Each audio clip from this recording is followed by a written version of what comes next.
versos primeiro, temos uma palavra do salmista, uma palavra que nós entendemos que é uma oração a Deus. Quando ele diz no verso primeiro: Senhor, não me repreendas na tua ira, nem me castigue no teu furor. Tem compaixão de mim. Tem compaixão de mim, Senhor, porque eu sou fraco. Sara, Senhor, porque os meus ossos estão perturbados.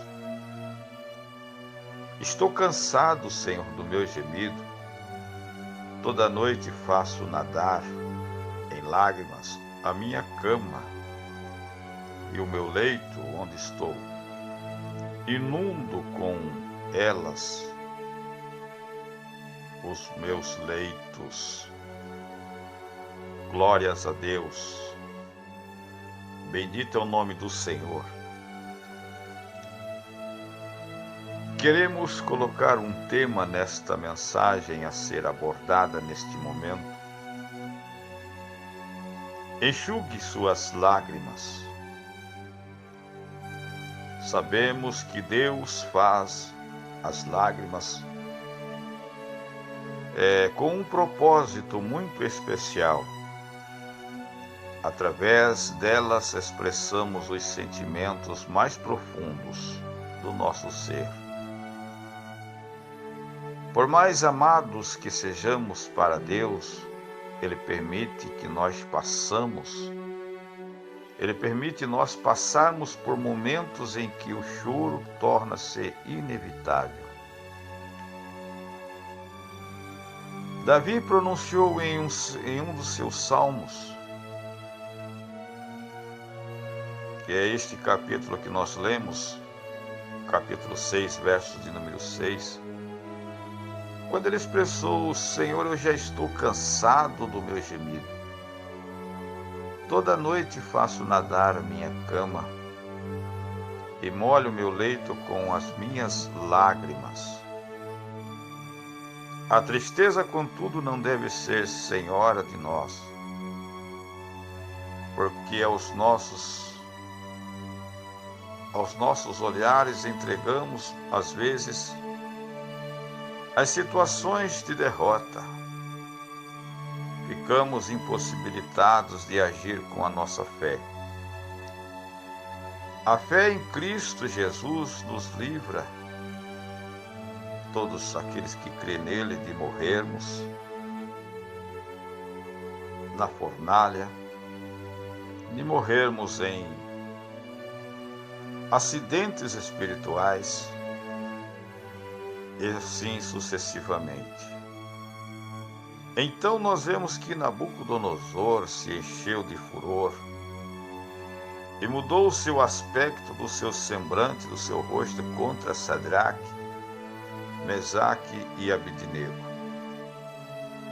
E falou e ordenou que a fornalha, se ela fosse aquecida 7 vezes mais que acostumava aquecer. Podemos comparar isto com Daniel, capítulo 3, versículo de número 19. Parecia uma situação insuportável, uma situação invencível. Em nossas vidas temos momentos assim, em que as provações vêm com força dobrada, e aos olhos naturais, às vezes o desânimo pode nos derrubar. Antes mesmo de adentrarmos em fornalhas, em fogos, em águas e em ondas e vendavais. É só o começo da história. E já confessamos: não vou conseguir, não suporto. Há tantas dificuldades na minha vida. Isto não acontece só com você, meu caro amigo, irmão, ouvintes da palavra do Senhor. Isto acontece comigo, isto acontece com grandes homens de Deus. A fornalha não consumiu aqueles 3 homens, Sadraque, Mesaque e Abednego. Eles saíram, são a salvos.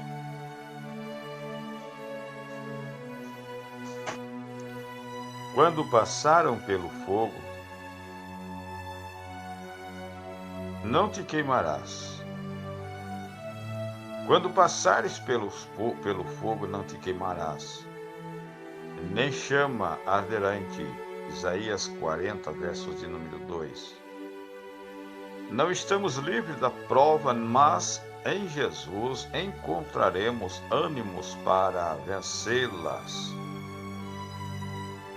Já reguei muitas vitórias,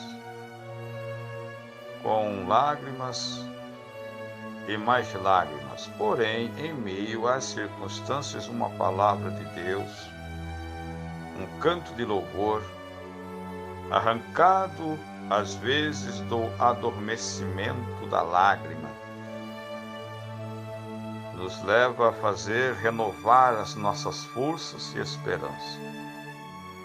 O profeta Jeremias, em suas lamentações, declarou: já apareceu minha força e a minha esperança, ou melhor, já pereceu a minha força e a minha esperança no Senhor.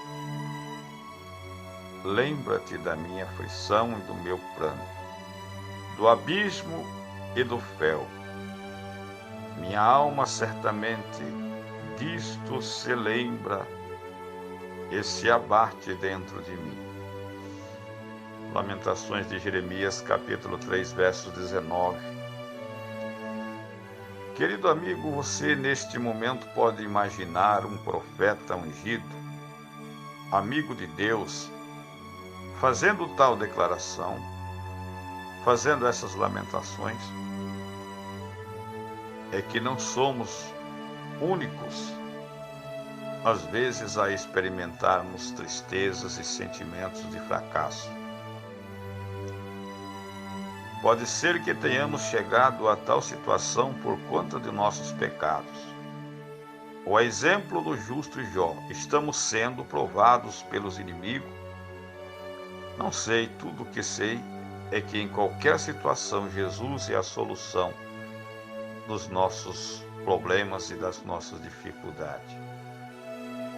Jó, em meio à mais profunda dor, declarou, dizendo: eu sei que o meu Redentor vive e que por fim se levantará sobre a terra. Louvado seja Deus.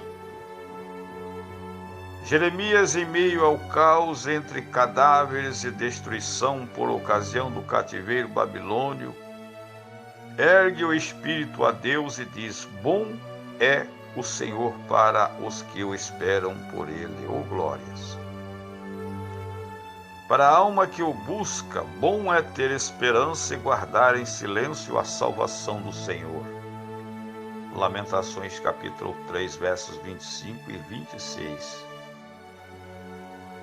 Amados, nossa fé não está firmada em argumentos naturais, porque estes são incapazes de produzir livramento. Do alto é que vem o socorro, é para lá que devemos voltar nossos olhares, a nossa cabeça e as nossas esperanças. Ainda que nuvens pesadas carregadas de nebulosidade escondam os límpidos céu azul e o brilho do sol, elas não ficarão lá para sempre. Oh, glórias! Elas não ficarão lá para sempre. Nosso olhar deve alcançar esta visão impossível como os profetas alcançaram, com os olhos da fé, que revelam às vezes intransponível. Precisamos nos levantar do leito molhado, do leito encharcado de lágrimas e nos colocarmos de pé acima das circunstâncias da vida. Foi isto que Deus ordenou ao profeta Ezequiel e disse-me: filho do homem, põe-te em pé e eu falarei contigo. Onde estava Ezequiel nesta hora, neste momento? E aconteceu que, estando eu no meio dos cativos, disse ele, junto ao rio Quebar, se abriram os céus e eu tive visões de Deus. Ezequiel capítulo 1, versos 1. Ele estava no meio dos cativos, entre sofrimentos, choros, lamentos, falta de esperança. Mas, às margens do rio Quebar, ousou olhar para o céu e viver as visões de Deus. Ezequiel não deveria se entregar àquelas circunstâncias de derrota, de desgraça, mas buscar a força e o conforto que viria do Senhor. Filho do homem, põe-te em pé, disse Deus, e falarei contigo. Deus estava dizendo, sei que és carne, sei que és homem, filho de homem, mas vence, Ezequiel. Te põe em pé, e aí eu falarei contigo. Ezequiel não se abate. Ezequiel não se abate, mas olha além de tudo o que está ao seu derredor. Vive a visão que Deus o deu, e vive a visão que te mostrarei. A palavra diz, entrou em mim o Espírito e me pôs em pé. Eu vi aquele que me falava comigo. Entregue ao Senhor, Daniel viu que ninguém mais viu naquele campo de refugiados, tudo porque seu olhar se elevou aos céus da eternidade. Seu ser buscou respostas, confortos e confiança do alto. Ele não viu desilusões nenhuma e nem morte, mas visão de Deus que ele dizia ser possível a restauração a um novo começo. Revestido de força, Ezequiel foi à atalaia para a casa de Israel. Ele enxugou as suas lágrimas, extraiu forças de onde parecia não haver, de onde parecia não existir. Ele viu o céu aberto, enquanto o odor de cadáveres pairava no ar. O pranto, o choro, o lamento e os murmúrios ali existentes. Ele foi para as margens do rio Quebar. Olhar o céu, conversar com Deus, buscar alento no que foi ouvido. Se refugie às margens de Quebar. Louvado seja Deus. Deus é o que enxuga as suas lágrimas. Entoe um cântico novo. Cante uma melodia de agradecimento por todas as vitórias. Acrescente o agradecimento por esta última vitória que você precisa alcançar do Senhor. Eleve os seus olhares, se ponha de pé, não se entregue, porque as circunstâncias às vezes virá, porque elas não são maiores que o amor de Deus e o amor que Deus sente por você. Vejamos que Abacuque também foi outro grande homem de Deus que viu a seca e a destruição assolarem a sua terra. Ele estava lá naquela fornalha aquecida 7 vezes, quando, em meio à corrupção, fome e angústia, volta-se para Deus, porque me fazes ver opressões? Deus lhe responde, eis que realizo uma obra maravilhosa em vossos dias. Abacuque 1, capítulo 1, versículo 5. Como assim maravilhosamente ele pôde contemplar a mão de Deus? Não é isto que vejo? A verdade é que não era aquilo que Deus queria que ele visse. Abacuque deveria olhar para o céu, junto ao rio Quebar, e ver as visões de Deus. Tudo aquilo que haveria de passar. E um tempo de paz, assim haverá de chegar, e prosperidade chegaria àquele local. Aquelas circunstâncias não eram eternas. Abacuque precisaria manter o ânimo e enxugar os prantos e as lágrimas. Querido ouvinte, enxugue suas lágrimas nesta tarde. Há visões de Deus chegando. Há visões de Deus na sua margem, do rio Quebar. O Senhor é a nossa força. Somos apenas homens falhos e frágeis, mas Ele nos ergue acima das tribulações. Ele nos eleva acima das nossas lutas. Olhe para o céu, não desanime. Tudo haverá de passar, dando lugar a um novo tempo, o tempo de Deus. Espera no Senhor, anima-te e Ele fortalecerá o teu coração, pois no Senhor há abundância de alegria. Que o Senhor te abençoe nesta tarde. Que você se refugie em Deus, que você conquiste a tua vitória no nome do Senhor dos Exércitos, o Deus que fez os céus e a terra. Que Ele em Cristo vos abençoe. Que a paz do Eterno repouse sobre o vosso coração. Em nome do Senhor Jesus.